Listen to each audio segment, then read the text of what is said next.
El día de hoy nos vamos a dedicar justamente a identificar cómo aterriza una idea filosófica, cómo los conceptos que se pensaron y se discutieron entre Hobbes, Rousseau, Montesquieu, llegan a un instrumento tan fundamental, no digamos de un país o de un pueblito, sino que es el antecedente directo de los derechos humanos. Y entonces tenemos a alguien como Olympe de Gouges, que es de cuna pobre, que aprendió a leer y a escribir ella sola, que además también fue una dramaturga. Ella tiene varias obras de teatro.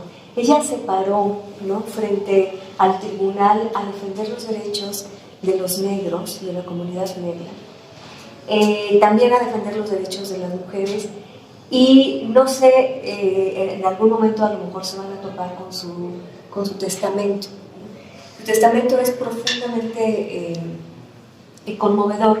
Ella sabe que la van a matar, ¿no? Ella sabe que le van a cortar la cabeza. Por eso dice, ¿no?, si las mujeres tenemos el mismo derecho que los hombres a ir al cadalso, deberíamos tener el mismo derecho que ellos a ir al tribunal, ¿no? Y podemos seguir a recibir una educación, a tener vida pública, en fin, ¿no? O sea, deberíamos tener el mismo derecho. Olympe de Gouges, como vimos en la sesión anterior, también observa y está atravesada por un sentimiento muy fuerte, que es aquel que denominamos la sesión anterior como la traición de nuestros hermanos. ¿Se acuerdan?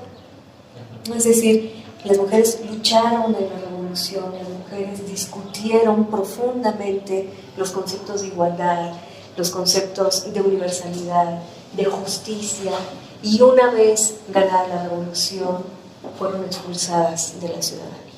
Y eso es denominado como la traición, ¿no? Eso aquí y en China es una traición, ¿no?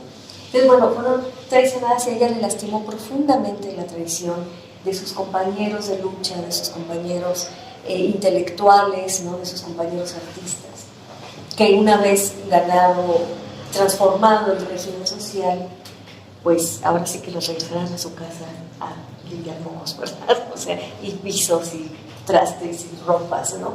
Y que fueran eso, ¿no?, expulsadas de la vida pública.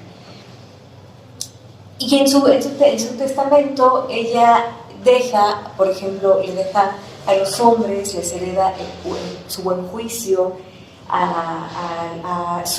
su genio se los hereda a todas las personas que se dedican a la dramaturgia, ¿no? Dije, a todas las personas que se dedican a la dramaturgia, yo les heredo mi talento. A las mujeres les heredo mi corazón y mis pocos bienes, se los heredo a mi hijo, que está tratando. Es un testamento interesante, es un testamento muy, muy particular, porque lo escribe sabiendo que la van a matar, ¿no? De hecho, antes de que le cortaran la cabeza, ella pidió dos cosas: pidió un espejo, pidió verse por última vez y oler un ramo de violetas, ¿no? Sí, con una petición extraña, ¿no? Un aroma y una imagen. ¿Tiene alguna costumbre personal relacionada con la filosofía? Pues sí, fíjate que pienso mucho que en mi etapa de estudiante, cuando yo estudiaba filosofía, me gustaba mucho, y creo que es algo que de alguna manera lo sigo haciendo, ¿no? Me gustaba mucho escuchar música de la época del periodo filosófico que estaba estudiando. Recuerdo mucho que cuando era el semestre, yo hice tronco común, ¿no?, pero era el semestre dedicado a las razones 2, que veíamos Edad Media, escuché muchísimo canto gregoriano, por ejemplo. Y también me gustaba mucho observar la naturaleza, pensando algunas ideas generales de la época, ¿no? O sea, pensando el mundo como una creación divina. O después, cuando estábamos ya estudiando el siglo XVIII, me gustaba mucho observar unas montañas que estaban enfrente de la ventana. Era de hecho una terracita donde yo me salía, no sé cómo, a pensar, ¿no?, y a tratar de entender lo que había leído.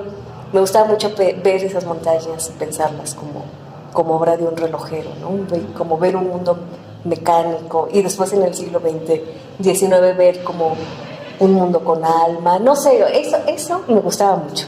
Y es un ejercicio que todavía disfruto, se me quedó, sí, disfruto mucho ver así el mundo, sí. Para Kant, justamente eso será la definición de la libertad, actuar conforme a la razón. No actuar conforme a lo que a mí se me antoje, sino actuar conforme a principios racionales y coherentes. Esa es la libertad. Y la libertad, por lo tanto, tendrá sus propias leyes. Que todas estas leyes serán evidentemente leyes racionales. No, digamos, las leyes de la naturaleza son susceptibles de ser comprendidas y conocidas. Podemos conocer y explicar mediante la razón las leyes que rigen a la naturaleza, como lo hizo Newton, ¿no? Explica racionalmente las leyes que rigen a la naturaleza. Pero las leyes de la libertad son muy distintas a las leyes de la naturaleza, porque las leyes de la libertad, digamos que están imitando, ¿no?, este principio racional que puede acoger a la ley. Entonces las leyes de la libertad son creadas. Pero acuérdense también lo que decía Aristóteles, de que no hay más esclavo que aquel que se rige por sus pasiones. Esa es la mayor esclavitud de todas las esclavitudes para Aristóteles. Entonces, claro, la libertad consiste en separarnos, ¿no?, en poder distinguir y poder ponderar a nuestras pasiones. Y esa ponderación se da, según el siglo XVIII, con la razón, gracias y mediante la razón. Esta idea es importante, anótenla por ahí, porque será la fuente o será el punto que primero va a criticar el siglo XIX y el siglo XVIII. El siglo XIX sí que va a ser una crítica a la filosofía y al pensamiento del siglo XVIII. Sí que va a proponer un replanteamiento de un montón de cosas. Y esa crítica que realiza el siglo XIX a la modernidad, del siglo, a la primera modernidad, ¿no?, va a tener como la punta de lanza esta idea de que la libertad es digamos, como dirán, la tiranía de la razón. Ha sido para mí más que divertido o incluso interesante, como muy emocionante encontrarme con las egresadas de la carrera, sí. Sobre todo porque me las encuentro en espacios donde yo sigo aprendiendo, ¿no? O sea, como ese momento en que pues aprendes mucho de quien en algún momento fue tu estudiante, es muy bonito, ¿no? Y más que bonito, pues es pues emocionante, ¿no? O sea, no sé, es como gratificante. Hay momentos en los que una piensa que esta carrera, o te preguntas mucho, ¿no?, si la carrera tiene un lugar en la sociedad, o lo cierto es que se lo va ganando, ¿no? Y estas dos egresadas de las que te hablo, Alfonsina y Nayeli, se lo ganaron, ¿no? Han encontrado la manera de que su propia formación filosófica les ayude de una u otra manera para hacer estas grandes aportaciones que han hecho pues sí, al estudio de lo propio en la región, ¿no? Las dos se están trabajando aquí en el estado y están haciendo trabajos que sin duda están aportando mucho conocimiento. Eso yo creo que últimamente ha sido algo que me ha como llenado de mucha alegría, ¿no? Es encontrármelas. Y bueno, estoy segura que me volví a encontrar un día contigo, Ceci, o con alguna de ustedes, ¿no? Porque sí, ya no me sorprendió, o sea, creo que sí me seguirá fascinando, pero quizás ya no me va a sorprender tanto como me sorprendieron estos dos descubrimientos, ¿no? Así tan, pues no sé, sobre todo porque yo estaba estudiando y me sirvió este instrumento, y cuando vi el nombre de las autoras dije, no puede ser, esta muchacha fue mi alumna. Fue muy bonito, sí. Natural pertenece a un mundo y el derecho a otro. el mundo de la naturaleza no tiene derechos. Los derechos corresponden solo al mundo de la libertad, ¿no?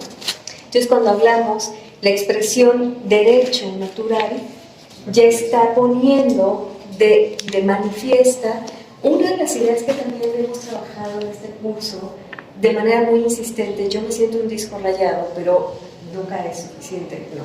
O sea, siempre hay que tenerlo muy presente, que para la ilustración, cuando la ilustración, con esa vocación fáctica de la que hemos hablado a partir de lo que leímos con Cassirer, lo que hace es tomar el modelo del mundo natural, tomar el modelo del conocimiento del mundo natural, porque recuerden que Newton ha dado con la clave para descifrar el mundo natural, tomar ese modelo y aplicarlo al mundo de la libertad.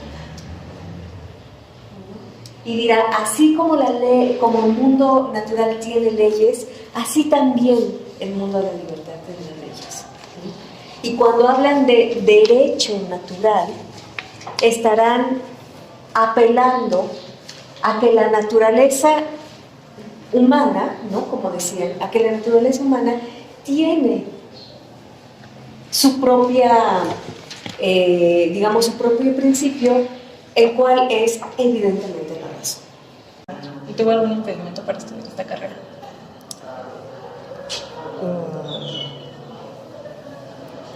Pues no realmente. No realmente.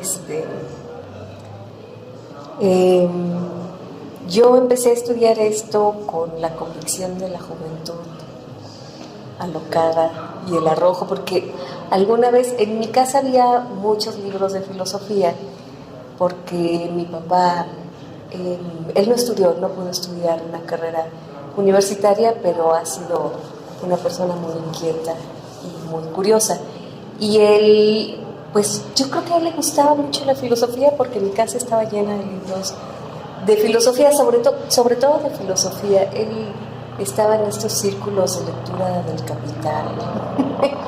Cuando era joven, él fue joven en los 70s. Y recuerdo mucho que un día me encontré con, imagínate tú, los escritos teológicos y políticos de Spinoza en la casa. Me acuerdo que abrí el libro, lo empecé a leer y por supuesto que no entendí nada. Yo estaba aquí en la secundaria, creo, ¿no? No entendía absolutamente nada, pero pensé que cuánto me gustaría poder entender algo así. Entonces, ese fue como un deseo muy fuerte, ¿no? Así de, un deseo fuerte de cómo me gustaría leer y entender esto. Y nada, pues naturalmente cuando me dijo mi papá que iba a estudiar esto, pues no creo que le haya sorprendido. Y pues él un poco fue responsable, creo. Que habla de esta manera, madres, hijas, hermanas, ¿qué nos dice? ¿Por qué habla así? ¿Por qué se les ocurre que habla así? ¿Qué está diciendo? Madres, hijas, hermanas. ¿Por qué no dice las mujeres? Está muy bien pensada, ¿no? La entrada, ¿no? Madres, hijas y hermanas. Es decir, no somos otra especie, ¿no? No somos del mundo, de otro mundo, no somos ni de otro planeta, somos hermanas, hijas, madres. Yo estoy segura que nos hemos encontrado muchas veces con ataques al feminicidio o a las violaciones de este tipo de pudo haber sido tu hija, piensa que es hija de alguien, piensa que pudo haber sido tu novia, piensa que... Oye, compadres, no nos defiendan, de verdad, no nos defiendan así, porque justamente lo que están defendiendo es la propiedad de... Piensa que esta es una propiedad de alguien como tú, y por eso es tu derecho que traten bien a tu cosa.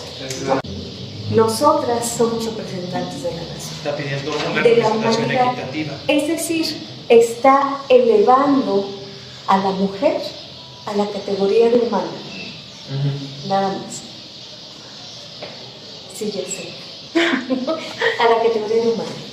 Yo creo que yo supe que iba a estudiar filosofía porque yo quería estudiar química en la secundaria, cuando me pasó eso. Pero desde que era chiquitita yo soñaba con estudiar astronomía. Y luego me gustó mucho la química y después quise estudiar matemáticas porque disfrutaba mucho mis clases de matemáticas, me gustaba, sí, recuerdo sentir como mucho placer haciendo la teoría de matemáticas, pero en la prepa tuve mi primera clase de filosofía. Sí, ahí. Y pues ya, ahí fue cuando, sí, no fue exactamente porque yo sintiera que lo disfrutaba más que las matemáticas, pero sí fue como algo que yo sentí más cercano a mí. Eso.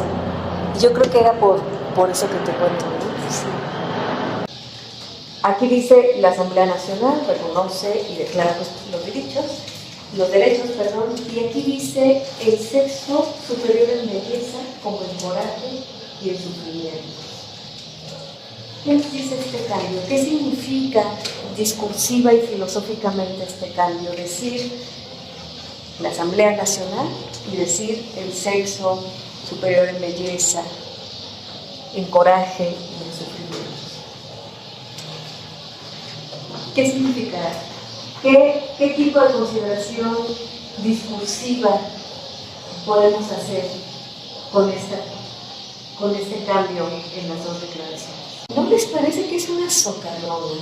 ¿No les parece que esto sí, porque superior en belleza, porque es de una ironía absoluta? Es decir, ¿qué nos han dicho toda la vida? Ay, no sé eso, de hecho. Una mujer de este tamaño se carcajea de eso. Nunca se ve una alabanza. Nunca, jamás, ¿no? Es una ironía absoluta decir esto. Ah, sí. Les voy a conceder que somos superiores en belleza, pero también en coraje.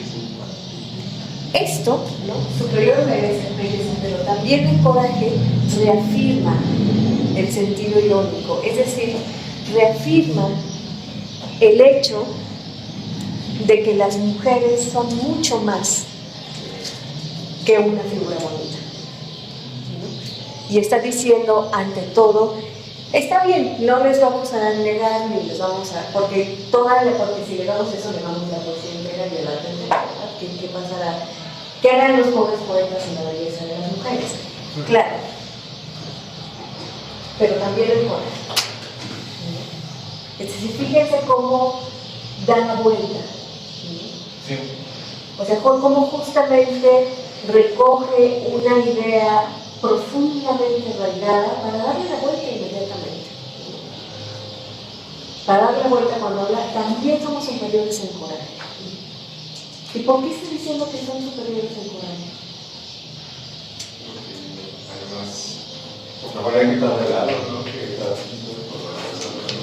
¿A qué se está refiriendo con coraje? Con valor, con arrojo, con valentía, se refiere a valentía. Se necesita mucha más valentía para escribir la Declaración de los Derechos de la Mujer.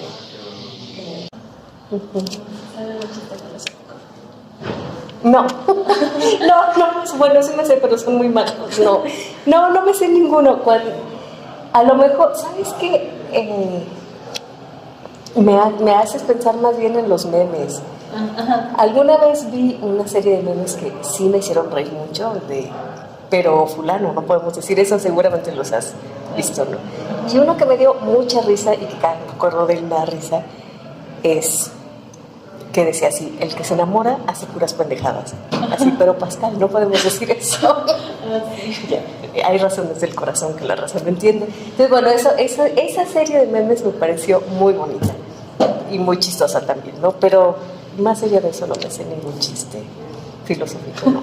Los derechos naturales e imprescindibles, aquí cambia de la mujer y del hombre. Estos derechos son la propiedad, igual la propiedad, la seguridad y sobre todo la resistencia a la opresión. Es decir, ese y sobre todo, ¿no? Es que, a ver, ya no sabemos detalles, ahí está, ¿no? Esta entrada de las madres, las hijas y después el sexo superior en belleza, es ahí donde está ella tejiendo la filosofía, es donde está ella postulando una postura filosófica radical, porque es radical lo que está haciendo, ¿no? Y sobre todo, fíjense en la enumeración de los derechos naturales e inalienables que son libertad, propiedad, seguridad y sobre todo una de ellas, resistencia a la opresión.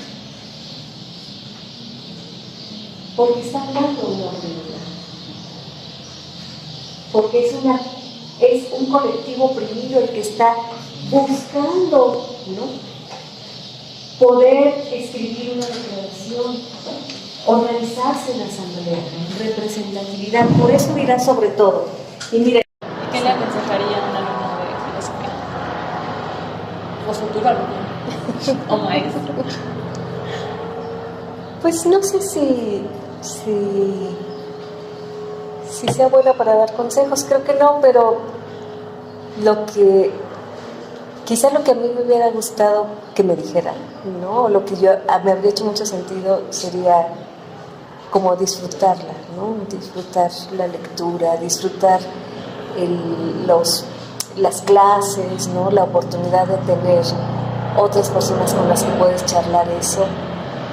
No siempre se tiene, ¿no?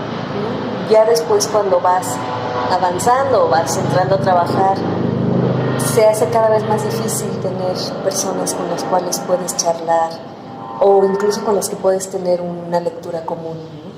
Eso no se repite. Creo que eso sucede en la carrera y después una la anda buscando siempre, ¿no? Una anda organizando aquí un círculo de lectura o proponiéndole a más gente leer algo y comentarlo porque no, eso no se vuelve a dar. Y pues nada, ¿no? Que disfruten mucho sus clases y las discusiones con sus compañeros y compañeras. Eso, o sea, si a mí alguien me hubiera dicho eso, creo que no le hubiera creído, pero si le creía, pues sí le hubiera puesto quizá más. Hubiera sido más consciente de lo enriquecedor que fueron, los enriquecedoras que fueron esas clases con mis compañeros y compañeras. Que además tuve un grupo, tuve la fortuna de estar en un grupo con personas muy inteligentes y muy agudas, sí. Si en la entrada se está dirigiendo a los hombres, aquí se dirige a las mujeres. Dice: mujer, despierta. El relato de la razón se hace oír en todo el universo. Es como son tiempos de ilustración, ¿no? Como de Kant. Mujer, despierta. El relato de la razón se hace oír en todo el universo. Reconoce tus derechos. El potente imperio de la naturaleza ha dejado de estar rodeado de prejuicios, fanatismo, superstición y mentiras. La antorcha de la verdad ha disipado todas las nubes de la necedad y la usurpación. El hombre esclavo ha redoblado sus fuerzas y ha necesitado apelar a las uñas para romper sus cadenas. Pero una vez en libertad, ha sido injusto con su compañero. Oh mujeres, ¿cuándo dejaréis de estar ciegas? ¿Qué ventajas habéis obtenido de la revolución? Un desprecio más marcado, un desdén más visible. Cualesquiera sean los obstáculos que os opongan, podéis superarlos. Os basta con desearlos. Es una incendiaria. Es una incendiaria y alguien, bueno, que tiene muy clara cuál es a dónde va a llevar el uso de la razón, ¿no? Sí. Al menos a ella, a dónde la va y a dónde quiere llevar, y bueno, un poco nos sigue iluminando, ¿no? La antorcha que nos dio Olympe de Gouges. Como preámbulo del preámbulo, antes de los derechos de la mujer, esto está en el texto que ustedes leen. Fíjense, es una radical. Dice: hombre, así empieza, hombre, ¿eres capaz de ser justo? Una mujer te hace esta pregunta. Al menos no le quitarás ese derecho. ¿El derecho de qué? De preguntar. Dime, ¿quién te ha dado el soberano poder de oprimir a mi sexo? ¿Tu fuerza? ¿Tus talentos? Observa al Creador en su sabiduría. Recorre la naturaleza en toda su grandeza, a la cual pareces querer acercarte. Es perfiles, hablando justo de esto que ya sí ven como es una ilustrada, ¿no? A la cual pareces querer acercarte a la naturaleza, Newton, las leyes, no sé cuántas, ¿no? Observa al creador en su sabiduría, recorre la naturaleza en toda su grandeza a la cual pareces querer acercarte y dame, si te atreves, el ejemplo de este dominio tiránico. Remóntate a los animales, consulta los elementos, estudia los vegetales, echa finalmente una mirada a todas las modificaciones de la materia organizada y ríndete a la evidencia cuando te ofrezco los medios. Busca, indaga y distingue, si puedes, los sexos en la administración de la naturaleza. Si se fijan, es todo el argumento ilustrado, todo el argumento naturalista. Por todas partes los encontrarás unidos a los sexos. Por todas partes cooperan en conjunto armonioso para esta obra maestra inmortal. Solo el hombre se fabricó la chapuza de un principio de esta excepción. Extraño, ciego, hinchado de ciencias y degenerado, en este siglo de luces y de sagacidad, en la ignorancia más grasa, quiere mandar como un déspota sobre un sexo que recibió todas las facultades intelectuales y pretende gozar de la revolución y reclamar sus derechos a la igualdad para decirlo de una vez por todas. Sí. Porque me recordó la cabeza de Bush, ¿verdad? ¿Cómo no? Pues es intempestiva, es radical y está haciendo justo pues, las preguntas que habría que hacerse, ¿no? Las preguntas y las reflexiones que habría que hacerse en un siglo que pretende igualdad, que pretende regirse por la razón y no por otra cosa. Un siglo que está en contra absoluta de la tiranía.